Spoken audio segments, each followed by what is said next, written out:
Hello दोस्तों, स्वागत है आपका हमारे चैनल फिल्मी यात्री पर। आज मैं एक ऐसी मूवी लेकर के आया हूं जिसको देखने के बाद आपकी आंखों में आंसू आ जाएंगे। इस मूवी का नाम है बिग वर्ल्ड। यह मूवी 2024 में आई है। दोस्तों, हम सभी की लाइफ में दुख, खुशी और मुसीबतें समान रूप से आती जाती रहती है, लेकिन क्या आपने कभी सोचा है कि अगर एक इंसान की लाइफ में खुशियां आने की उम्मीद ही खत्म हो जाए तो क्या होगा। दोस्तों, इस कहानी में हम ऐसा ही कुछ देखने वाले हैं जिसमें लियोन नाम के लड़के को एक ऐसी बीमारी लग जाती है जो ऊपर वाला किसी को भी ना दे। फिर उसकी लाइफ उदासी और दर्द से भर जाती है, लेकिन फिर भी वह हिम्मत नहीं हारता। वह बस जीने के लिए एक वजह ढूंढता है, और वह वजह वह कैसे ढूंढता है यह आपको मूवी देखकर ही पता चलेगा। यह मूवी बहुत ही शानदार होने वाली है, इसलिए बिना स्किप किए पूरी देखनी तो बनती है। तो चलिए बिना समय गंवाए कहानी शुरू करते हैं। मूवी की शुरुआत में हम लियू चुन्हे नाम के लड़के को देखते हैं जो लंगड़ाता हुआ जैसे तैसे सीढ़ियां चढ़कर अपनी छत पर पहुंच जाता है और फिर वह आसमान की तरफ देखने लगता है। इस लड़के की यह हालत न्यूरोलॉजिकल डिसऑर्डर की वजह से होती थी, जिसकी वजह से लियू का आधे से ज्यादा शरीर ठीक ढंग से काम नहीं करता। फिर वह आसमान की तरफ देखते हुए अपनी अंतिम इच्छाओं के बारे में सोचने लगता है, लेकिन तभी उसकी नानी उसे नीचे बुलाती है और पूछती है कि तुम छत पर क्या करने गए थे। लियू कहता है कि मैं आसमान देख रहा था। दोस्तों, इस पूरी दुनिया में अगर कोई लियू से सबसे ज्यादा प्यार करता है तो वह है उसकी नानी। फिर नानी को कपड़े पैक करते हुए देखकर लियू भी वैसा ही करने लगता है, लेकिन अफसोस कि वह अपने कांपते हुए हाथ और मुड़ी हुई गर्दन की वजह से ठीक से कपड़े तक पकड़ नहीं पाता। लेकिन उसकी यह हालत देखकर नानी को उस पर दया आने लगती है, लेकिन फिर भी वह अपनी भावनाओं पर काबू करती है और अपना दुख लियो के सामने व्यक्त नहीं करती ताकि उसका हौसला न टूटे। कुछ देर बाद घर की लैंडलाइन पर एक फोन आता है। नानी जब फोन रिसीव करती है तो उसके होश उड़ जाते हैं, क्योंकि लियो ने जिस स्कूल में जॉब के लिए रिज्यूमे दिया था वह स्कूल वाले अब उसका इंटरव्यू लेना चाहते थे। फिर नानी ने तुरंत यह बात लियो को बताती है, जिसको सुनकर वह काफी ज्यादा खुश हो जाता है। भले ही लियो का शरीर ठीक ढंग से काम नहीं करता हो, लेकिन फिर भी वह जिंदगी भर अपनी नानी पर बोझ नहीं बनना चाहता था। अगले सीन में हम देखते हैं कि लियू के बर्थडे पर नानी अपने दोस्तों के साथ उसका जन्मदिन मनाने जाती है, लेकिन इस पार्टी की एक और वजह भी थी कि नानी पूरे 1 साल बाद घर आई थी। फिर लियू के केक काटने से पहले कैंडल बुझाने की कोशिश करता है, लेकिन उसकी हालत इतनी ज़्यादा खराब थी कि वह ठीक ढंग से फूंक भी नहीं मार पाता। फिर पार्टी शुरू होने के बाद नानी अपने दोस्तों को कहती है कि हमें कॉन्सर्ट के लिए प्रैक्टिस करनी चाहिए, क्योंकि बहुत जल्द उसकी तारीख नज़दीक आ रही है। दरअसल नानी और उसके दोस्त एक शानदार कॉन्सर्ट में जाने वाले थे और उस कॉन्सर्ट में वह सभी ही हिस्सा लेने वाले थे। उन सभी ने कॉन्सर्ट के लिए एक बहुत ही बढ़िया सी जगह बुक करवाई थी। जब वह सभी आपस में बातें कर रहे थे तो अचानक से ड्रिंक करते समय शराब लियो के गले में अटक जाती है और यह देखकर नानी काफी ज्यादा घबरा जाती है। जब लियो की माँ को यह बात पता चलेगी तो वह उन्हें बहुत डांटेगी। फिर कुछ देर बाद उनका शक बिल्कुल सही साबित होता है। लियो की माँ नानी को चिल्लाते हुए कहती है कि आपको सब कुछ पता होने के बावजूद भी आपने इसको ड्रिंक पिलाई। फिर जवाब में नानी कहती कि कम से कम वह अपने बर्थडे के दिन तो खुलकर जी सकता है, और मैं तुमसे ज्यादा लियो का ख्याल रखती हूँ, तो तुम मुझे मत सिखाओ कि क्या सही है और क्या गलत। फिर दोनों ही माँ बेटी लियो की देखभाल में लग जाती हैं। फिर लियो जब अपने बाथटब के पास बैठा था तो वह दुखी होकर कहता है कि वो मर गई। नानी पूछती है कि कौन मर गई। फिर जवाब में लियो कहता है कि मेरी बिल्ली। तभी रात के वक्त लियो सोने के लिए एक बैग निकालता है और उस बैग में जैसे तैसे खुद को एडजस्ट करता है और एक नकली कंकाल को भी हाथ में ले लेता है। फिर लियो से नानी कहती है कि तुम अब बड़े हो गए हो, अब तुम इस बैग में घुसकर मत सोया करो। लेकिन लियो उनकी बात नहीं मानता। फिर नेक्स्ट मॉर्निंग लियो की माँ उससे हैंडराइटिंग सुधारने के बारे में पूछती है। लियो कहता है कि मैं अभी भी कोशिश करता हूँ, लेकिन यह बात सिर्फ लियो और उसकी नानी ही जानती है कि वह पूरा दिन उसके साथ मस्ती करता है। फिर लियो की माँ नानी को आज का पूरा शेड्यूल बताती है और कहती है कि मेरे जाने के बाद लियो को कहीं और लेकर के मत जाइएगा। लेकिन नानी मन ही मन सोचती है कि मेरी बेटी चाहे जो कुछ भी कहे, लेकिन मैं वही करूंगी जो लियो के लिए सही है। अब कुछ दिन बीत जाते हैं। आज वो दिन है जब स्कूल वालों ने लियो को डेमो क्लासेस के लिए बुलाया था। जब लियो क्लास के अंदर जाता है तो वहां पर बेटे बच्चे उसकी हालत देखकर हंसने लगते हैं, लेकिन फिर भी वह उन पर ध्यान नहीं देता। उन सभी बच्चों को अपनी लिखी हुई एक बढ़िया सी कविता सुनाता। कविता इतनी अच्छी थी कि कोई भी उसको सुनकर रो पड़े। फिर कविता खत्म होने के बाद क्लास में बैठे सभी बच्चे लियो की तारीफ करते हैं। नानी को उम्मीद थी कि अब तो लियो को जॉब मिल ही जाएगी, लेकिन बाद में टीचर कहती है कि हम लियो की हालत की वजह से उसे बच्चों के बीच में नहीं रख सकते। फिर लियो और उसकी नानी दोनों ही यह बात सुनकर काफी उदास हो जाते हैं, लेकिन फिर भी लियो हिम्मत नहीं हारता। अब नानी लियो का मूड अच्छा करने के लिए उसे एक रेस्टोरेंट में लेकर के जाती है। वहां पर नानी का एक पुराना दोस्त और एक फेमस ड्रम बीटर डियो भी था। फिर नानी डियो को कहती है कि तुम्हें हमारे कॉन्सर्ट में ड्रम बजाने के लिए आना होगा, क्योंकि इस वक्त हमारे पास कोई भी ड्रम बीटर उपलब्ध नहीं है। लेकिन डियो नानी को साफ साफ मना कर देता है और कहता है कि मेरे घर में कुछ समस्याएं चल रही है और इसीलिए मैं कॉन्सर्ट में ड्रम बजाने के लिए नहीं आ पाऊंगा। फिर नानू ड्रम बीटर को लेकर अपने दोस्तों से बात करती है। फिर वहां मौजूद हर कोई अपने पहचान वाले ड्रम बीटर को फोन लगाता है, लेकिन कहीं भी बात नहीं बनती। तभी नानी की नज़र लियो पर पड़ती है और उनको ख्याल आता है कि लियो भी तो ड्रम बजा सकता है।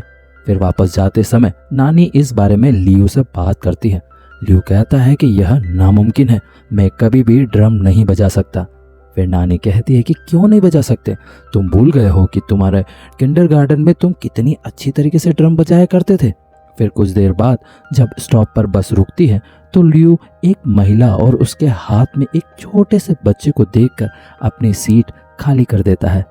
लियो का यह बर्ताव नानी को सबसे ज्यादा पसंद थी, क्योंकि वो कभी भी अपने बारे में नहीं सोचता, बल्कि वह हमेशा दूसरों के बारे में सोचता है। लेकिन चलते चलते बस अचानक से रुक जाती है, जिसकी वजह से लियो धक्का लगने के कारण नीचे गिर जाता है।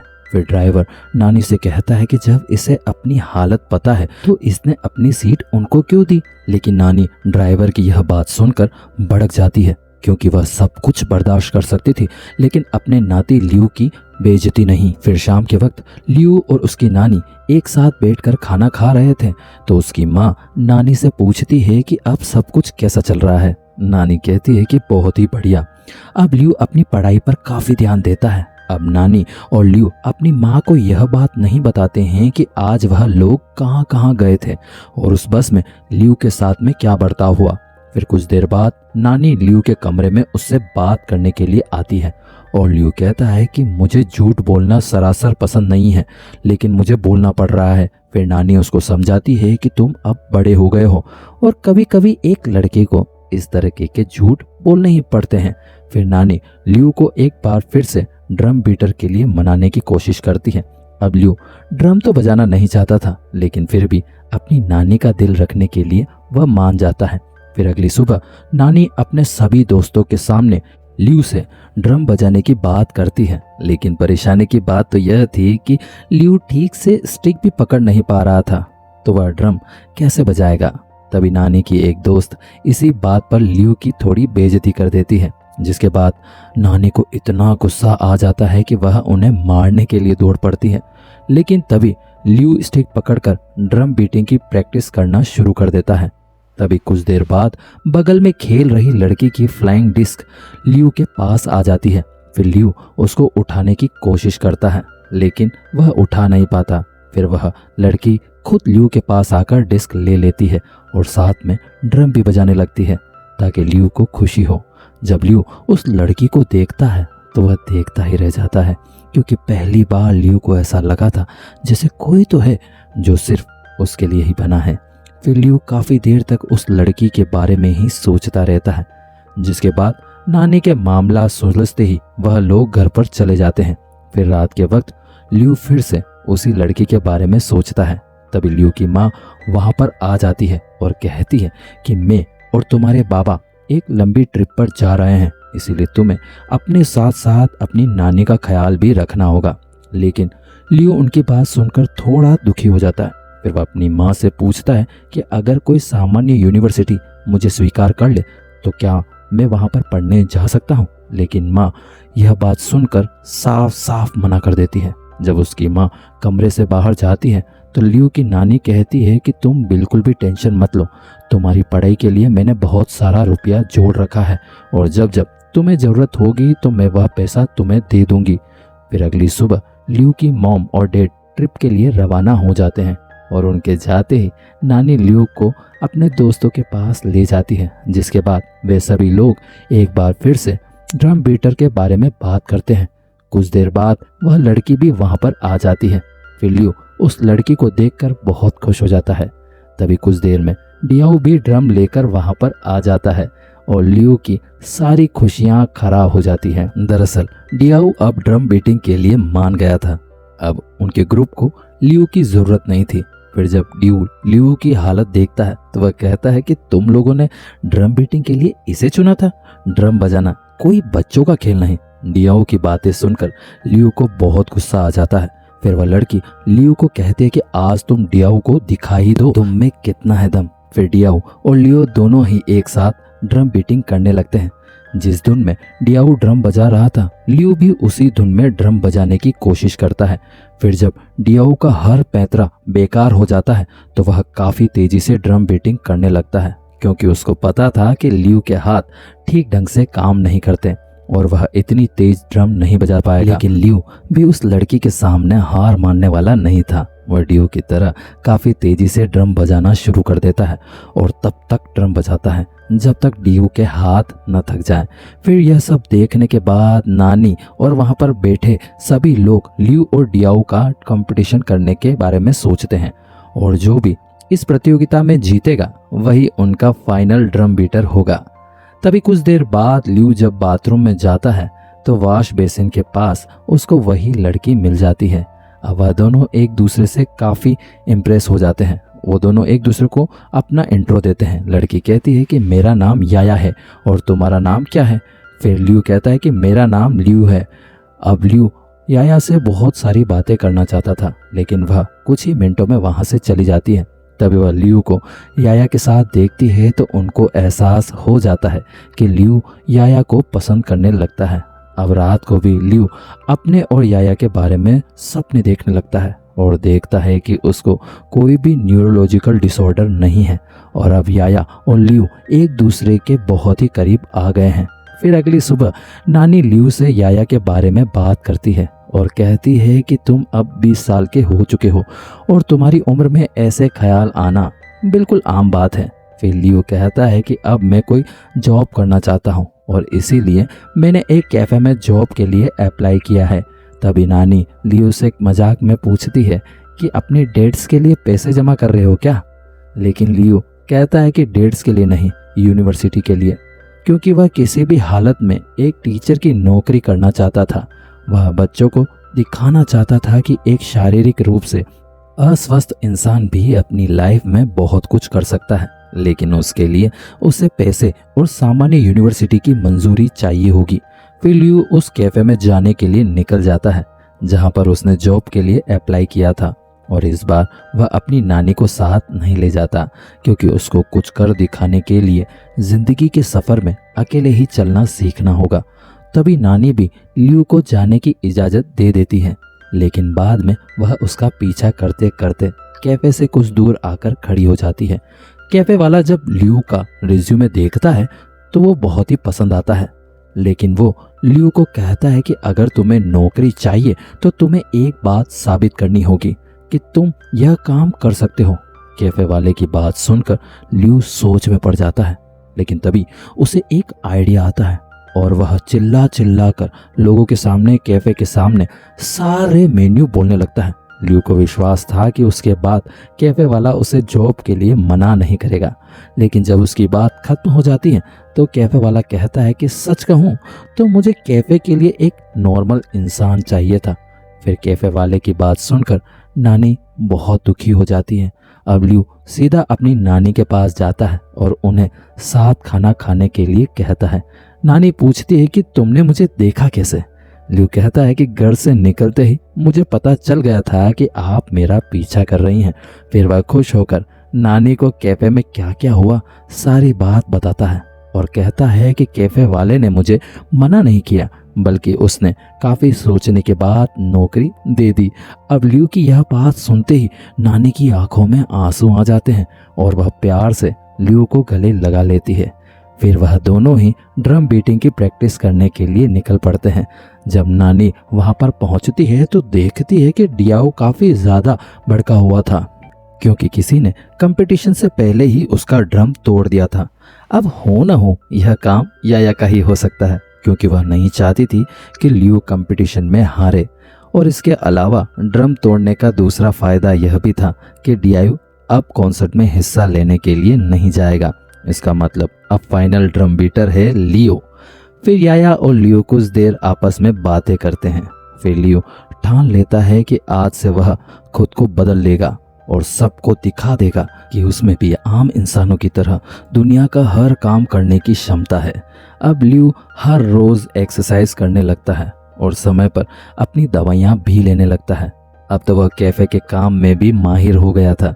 तभी कुछ समय बाद नानी के साथ उसके सभी फ्रेंड्स घर पर पार्टी करने के लिए आते हैं और उनके साथ याया भी वहां पर आती है, जिसको देखकर लियू काफी ज्यादा खुश हो जाता है। डियाओ लियू को बहुत ही बोर कर रहा होता है, इसीलिए मजाक मजाक में याया उसको खींचकर बेडरूम में ले जाती है। अब लियू के पास अपने दिल की बात बताने का मौका भी था और समय भी। तभी जब याया लियू की डायरी देखती है तो वो हैरान रह जाती है, क्योंकि उसमें एक से बढ़कर एक शानदार कविताएं लिखी हुई थी। फिर वह लियू को कहती है कि तुम तो एक कवि निकले। फिर लियू डायरी का एक हिस्सा पलटकर यह बताता है कि यह कविता मैंने तुम्हारे लिए लिखी है। तभी रूम के बाहर सभी लोग लियू और याया को देखकर बातें कर रहे थे, क्योंकि एक लड़का और लड़की का अकेले ही बेडरूम में जाना अच्छी बात नहीं थी। उस समय लियू और नानी को कोई भी अंदाजा नहीं था। लियू की माँ उसी वक्त घर के बाहर खड़ी है। फिर वह नानी को फोन करती है और कहती है कि जल्दी से दरवाजा खोलो, मेरे पास घर की एक्स्ट्रा चाबी नहीं है। यह बात सुनकर नानी घबरा जाती है, क्योंकि लियू और याया दोनों बेडरूम में थे। तभी हम देखते हैं कि लियू याया से प्यार भरी बातें करना शुरू कर देता है और वह याया के गालों को छूने की कोशिश भी करता है और कहता है कि मैं भी दूसरे नॉर्मल लोगों की तरह 20 साल का एक लड़का हूँ। याया समझ जाती है कि लियू उससे प्यार करने लगा है और फिर वह वहाँ से जाने की कोशिश करती है, लेकिन तभी लियू उसका हाथ पकड़ लेता है। इतने में लियू की माँ भी घर के अंदर आ जाती है और यह सब देख लेती है। फिर नानी जैसे तैसे उसकी माँ को शांत करने की कोशिश करती है और कहती है कि मैं इसे रिहैबिलिटेशन के लिए ले जाने वाली थी, लेकिन कॉन्सर्ट प्रैक्टिस करने के चक्कर में भूल गई। फिर लियू की माँ उससे पूछती है कि यह लड़की कौन है। नानी कहती है कि लियू की क्लासमेट है, लेकिन इस बात पर लियू की माँ भड़क जाती है, क्योंकि वह लियू के हर एक क्लासमेट को अच्छे से जानती है और आज तक उन्होंने कभी भी याया को नहीं देखा। अब नानी हर तरफ से लियू को बचाने की कोशिश करती है, लेकिन लियू के लिए यह सब कुछ बर्दाश्त से बाहर हो गया था। फिर वह अपनी माँ को कहता है कि हाँ, मैंने पढ़ाई नहीं करी और ना ही मुझे अपनी क्लास रिपीट करनी है। लियू की माँ पूछती है कि फिर तुम क्या करोगे। फिर लियू कहता है कि मैंने एक यूनिवर्सिटी में अप्लाई किया है और इसके अलावा मैं एक कैफे में काम भी कर रहा हूँ। अब यह बात सुनते ही लियू की माँ के तो होश ही उड़ जाते हैं और वह फिर नानी पर चिल्लाने लगती है, क्योंकि लियू का ध्यान रखने की जिम्मेदारी उनकी थी। लेकिन तभी लियू उनको कहता है कि नानी को कुछ मत कहो, मैंने जो कुछ किया है अपनी मर्जी से किया है। फिर वह अपनी माँ को अपने दिल की बात बताता है और कहता है कि आप हमेशा ही मुझ पर चिल्लाती रहती हो, लेकिन ज़रा सोचिए, मुझे जन्म किसने दिया? अगर मैं ऐसा हूँ तो किसकी वजह से हूँ? केवल आपकी वजह से। इसमें मेरा कोई कसूर नहीं है। फिर लियू की बात सुनकर उसकी माँ को बहुत ही दुख होता है और वह उदास हो जाती है। तभी हम देखते हैं कि रात को जब लियू अपनी छत पर बैठा था, तभी नानी उसके पास आ जाती है। लियू पूछता है कि अगर मैं इस बिल्डिंग से नीचे कूद जाऊं तो क्या होगा। फिर नानी उसको धीरे से मारती है और कहती है कि दोबारा कभी भी ऐसी बात मत करना, वरना मैं भी तुम्हारे पीछे कूद जाऊंगी। अब इस बात को कुछ दिन बीत जाते हैं। लियू फिर से एक नई जिद पकड़ लेता है कि मुझे अब ड्राइविंग सीखनी है। अब नानी लियू की बात मानकर एक कार कंपनी में पैसे भर देती है, लेकिन मन ही मन वह बहुत ही घबरा रही थी कि कहीं लियू के साथ कोई हादसा न हो जाए। अब नानी तो नानी होती है, सभी नानी की तरह लियू की नानी भी उसका हर एक सपना पूरा करना चाहती थी, क्योंकि वह जानती थी कि लियू की इस बीमारी का कोई भी इलाज नहीं है। लेकिन फिर भी वह हमेशा ही उसका हौसला बढ़ाती है ताकि लियू कभी भी हिम्मत न हारे। अगले सीन में हम देखते हैं जब लियू और उसकी नानी कॉन्सर्ट के लिए प्रैक्टिस कर रहे थे, तभी उन्हें एक हॉस्पिटल से कॉल आता है कि लियू अब बड़ा भाई बन गया है। फिर नानी यह बात खुश होकर लियू को बताती है, जिसके बाद वह दोनों ही सीधा हॉस्पिटल में पहुंच जाते हैं। फिर जब लियू अपनी बहन को देखने जाता है तो उस वक्त रूम में कोई भी नहीं होता।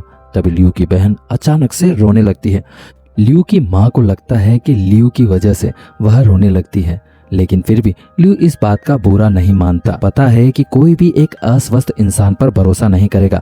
फिर भी रात के वक्त लियू नानी को पूछता है कि आपको उसकी प्रेगनेंसी के बारे में पता था, लेकिन फिर भी आपने मुझे नहीं बताया।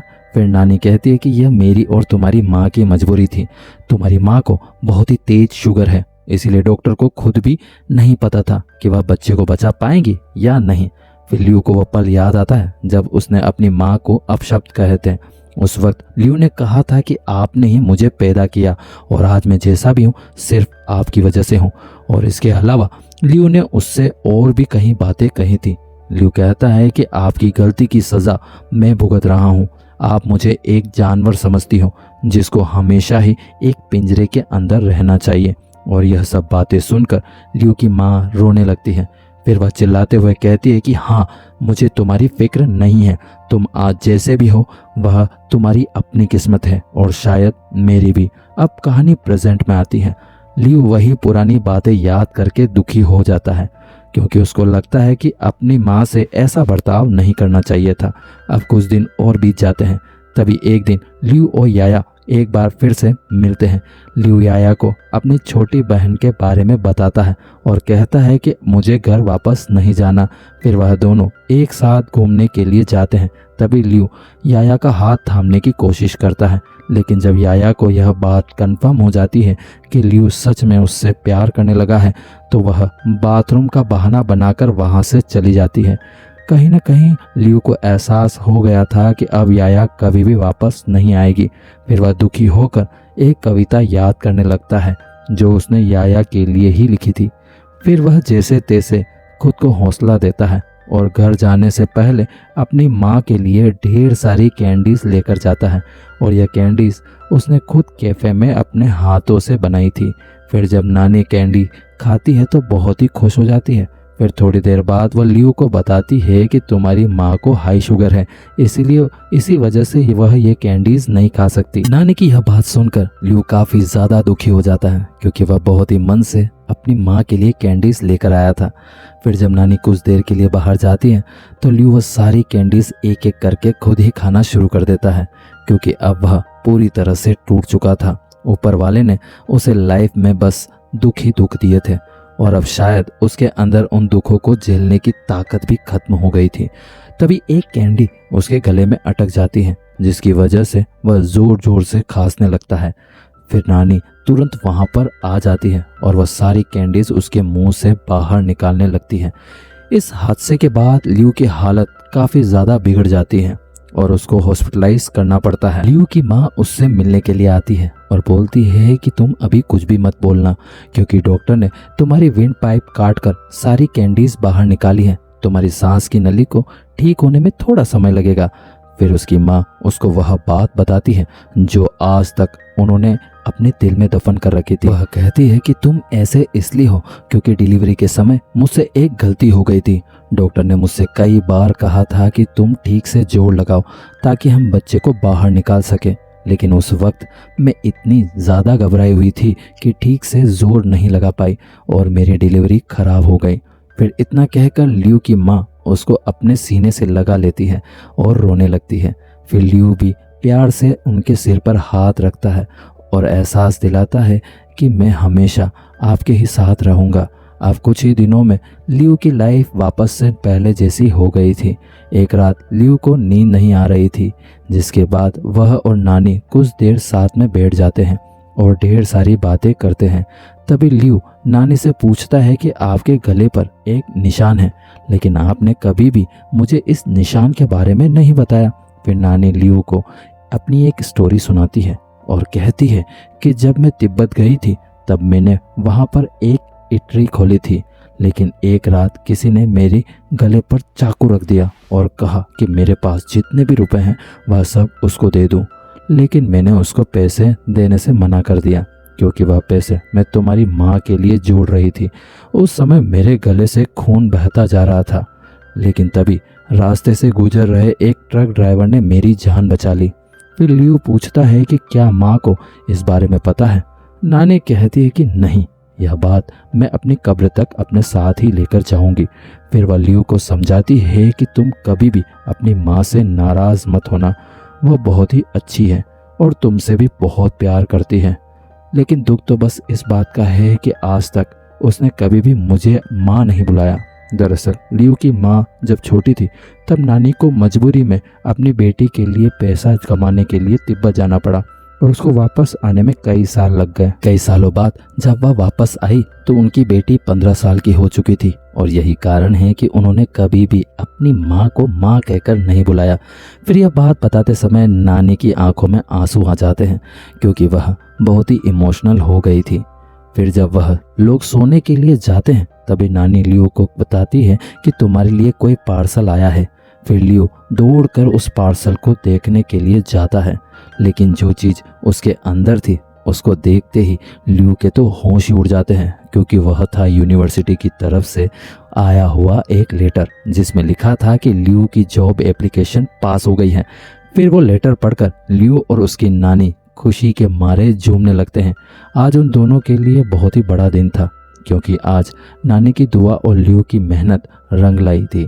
अब कुछ दिन बाद कॉन्सर्ट का दिन आ जाता है। तभी हम देखते हैं कि नानी और उनके फ्रेंड्स कॉन्सर्ट में जाने के लिए रेलवे स्टेशन पर खड़े थे। तभी लियो याया को भी वहां पर देख लेता है, लेकिन याया तो उससे मिले बिना ही वहां से चली जाती है।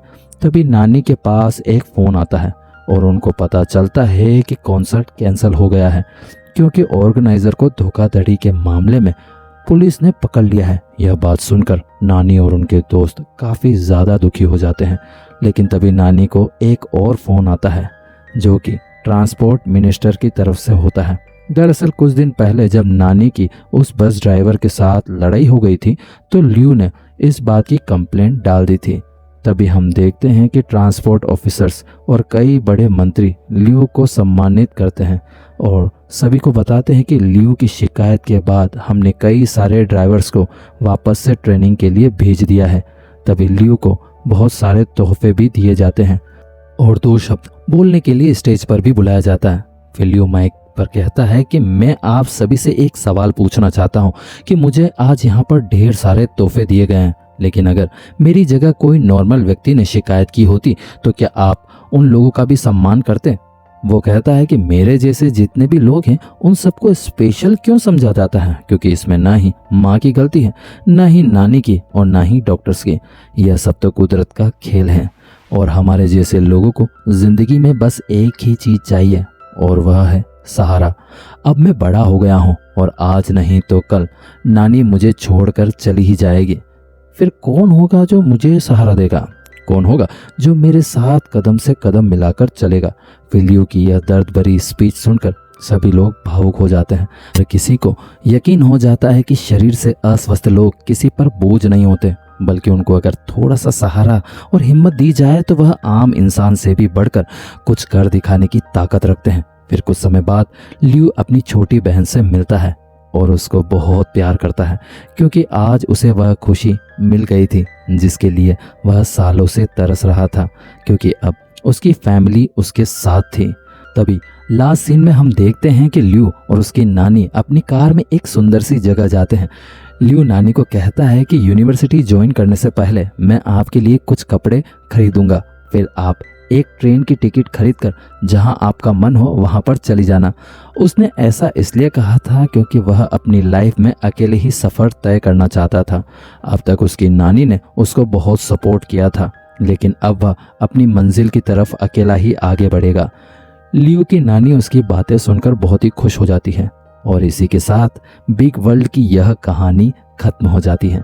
दोस्तों, इस पूरी मूवी में आपने देखा कि लियो की नानी हर पल उसे सपोर्ट करती हैं, लेकिन दुनिया में आज भी बहुत सारे लोग ऐसे हैं जिनको सपोर्ट करने वाला कोई नहीं। जिधर हम उनको सपोर्ट दे पाएं या फिर किसी ऐसे एक व्यक्ति का ही सहारा बन पाए तो उनको अपनी लाइफ जीने का मकसद मिल जाएगा। उम्मीद करता हूँ आपको यह मूवी पसंद आई होगी, और अगर आपको मेरी एक्सप्लेनेशन अच्छी लगी हो तो प्लीज़ वीडियो को लाइक, चैनल को सब्सक्राइब करना ना भूलो। भाई लोग, आप सब्सक्राइब करते नहीं हो, यूं ही खिसक लेते हो। प्लीज़ प्लीज़ प्लीज़ सब्सक्राइब करना ना भूलें ताकि मैं ऐसी ही और जितनी भी वीडियोस लेकर आऊं आप तक ज़रूर पहुंच जाए। हम मिलेंगे ऐसी ही और मज़ेदार वीडियो के साथ। Till then, bye bye.